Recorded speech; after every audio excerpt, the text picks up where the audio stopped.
Bonjour, je vous présente cet ouvrage. Rainer Maria Rilke, Lettre à un jeune poète.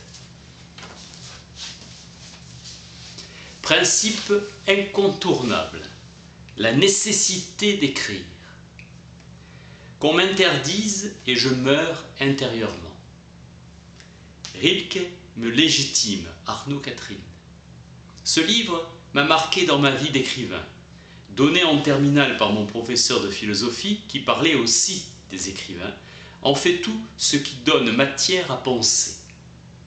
Rechercher la profondeur des choses. Rilke compare l'écriture à la sexualité, avec ce dénominateur commun, le désir. Paul Valéry disait « N'entre pas ici sans désir ». Il faut du désir pour aimer, écrire, lire. Sans désir, avarie, banqueroute, ennui. Sa formule culte, nous sommes seuls.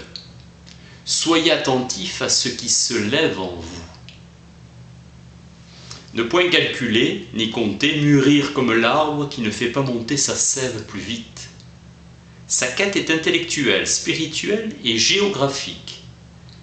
À Paris, il habite rue Toulier, rue de la Baie de l'Épée. La France occupe une grande place dans cette identité élective. L'errance et la quête.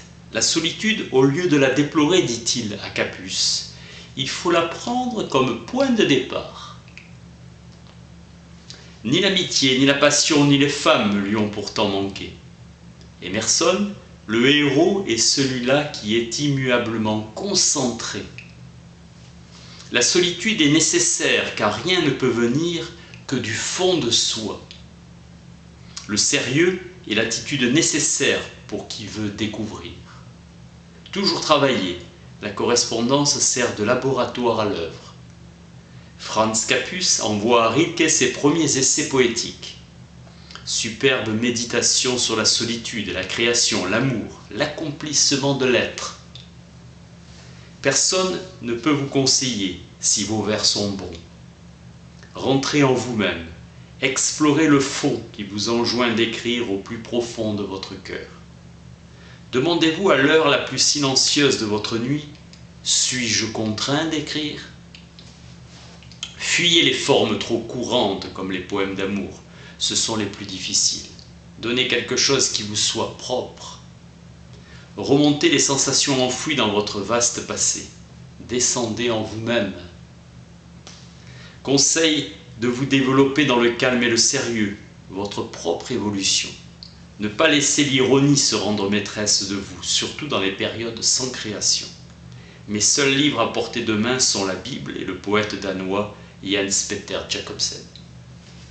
La première nouvelle Mogens fera descendre sur vous le bonheur, la richesse, l'incompréhensible grandeur de tout un monde.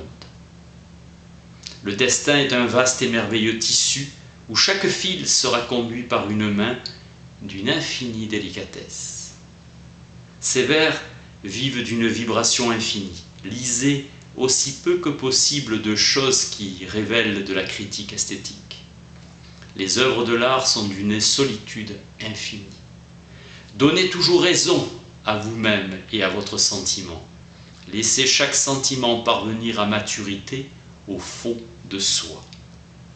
Attendre avec une profonde patience, une force poétique et grande comme un instinct primitif, son rythme propre qui ne recule devant rien et jaillit tel un torrent des montagnes. Prenez ce qui vient avec une grande confiance et ne haïssez à rien. Tout ce qui est sérieux est difficile et tout est sérieux. Thème de la difficulté récurrent chez Rilke. La volupté physique est un instant vécu par les sens, c'est une expérience grande, un savoir sur le monde.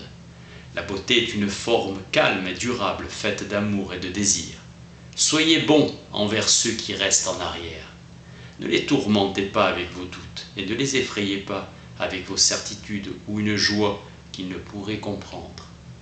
Il est bon de déboucher sur un métier qui vous rendra indépendant et vous renverra totalement à vous-même. À cause de l'atmosphère des musées, Rome est d'une tristesse écrasante, elle exhale la profusion de son passé. J'habite sur le Capitole, non loin de la plus belle statue équestre que l'art romain nous ait laissée, celle de Marc Aurèle. Cet hiver, j'irai dans un lieu simple et calme. Ce qui est nécessaire se résume à la solitude, à une grande solitude intérieure. Rentrez en soi-même. Ce qui advient au plus profond de vous est digne de tout votre amour. C'est à cela que vous devez consacrer votre travail.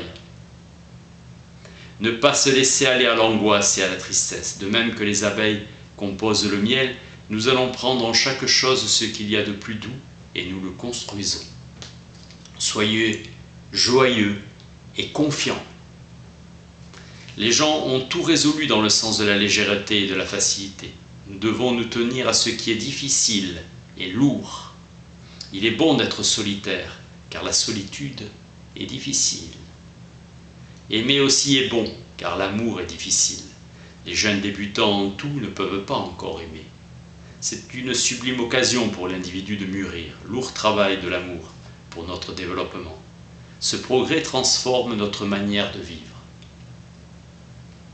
Il nous est impossible de voir au-delà des limites de notre savoir. Il est important d'être solitaire et attentif quand on est triste. Nous sommes seuls. Reconnaître que nous le sommes et partir de là. Pris de vertige, il faut vivre cela. Nous devons accepter notre existence. C'est au fond le seul courage que l'on exige de nous, être assez courageux. Ne vous observez pas trop. Les noms demandent une grande prudence. C'est sur le nom d'un crime que se brise la vie, non sur l'acte lui-même qui était personnel. Ne croyez pas celui qui tente de vous consoler. Croyez-moi, la vie a raison. Dans tous les cas, sont purs tous les sentiments qui vous rassemblent et vous élèvent. Le doute peut devenir une qualité si vous l'éduquez.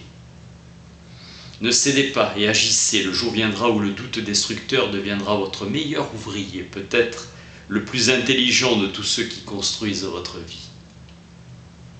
L'art n'est qu'une manière de vivre. Toute relation implique des tâches, tout rapport impose des exigences et des lois pour y faire entrer le bonheur. C'est l'automne et tu marches, crie à Lou Andrea Salomé.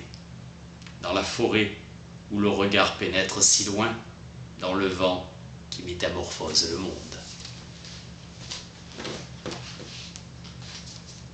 Rainer Maria Rilke, lettre à un jeune poète. Merci.